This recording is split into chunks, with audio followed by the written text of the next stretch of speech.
நாள் இந்த 4 மாடுகளும் தனித்தனி மரத்துக்கிட்ட நின்னு புல் மேய்ஞ்சிட்டு இருந்துச்சு. அப்போ இந்த நரி ஒரு மாடு கிட்ட போய், நண்பா, உனக்கு ஒண்ணு தெரியுமா?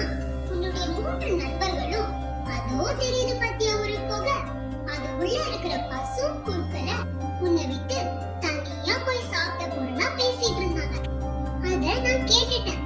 இத கேட்ட உடனே அந்த மாடுக்கு ரொம்ப கோபம் வந்துச்சு. என்னது, என்னை விட்டு தனியா போய் சாப்பிட போறாங்களா? இதோ அவங்களுக்கு முன்னாடி நான் அங்க போய் அந்த பசும் பொருட்கள் எல்லாம் சாப்பிட போறேன் அப்படின்னு சொல்லி கோவமா அந்த குகையை நோக்கி நடந்து போச்சு.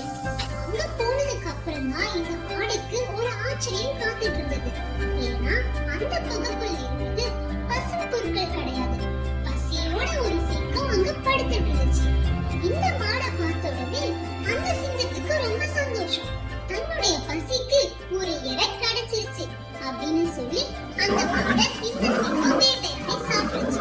சாப்பிட்டு முடிச்சிடும்போது அதோட எலும்பு துண்டுகளை இந்த குகைக்கு வெளியே போட்டுச்சு. உடனே நரி வேகமா ஓடி வந்து அந்த எலும்பு துண்டுகளை சாப்பிட்டு சந்தோஷமா போச்சு. இந்த கதையில இருந்து நம்ம என்ன தெரிஞ்சுக்கிறோம் பசங்களா? நம்ம கிட்ட ஒரு விஷயம் சொன்னாங்கன்னா அது சரியா தவறா அப்படின்னு விசாரிச்சு ஆராய்ந்து அதுக்கப்புறம் தான் முடிவெடுக்கணும். எப்பவுமே கோவத்துல நம்ம முடிவெடுக்க கூடாது. இனி நீங்களும் ஒவ்வொரு விஷயத்தையும் சரியா யோசிச்சு முடிவெடுக்கணும். சரியா பசங்களா?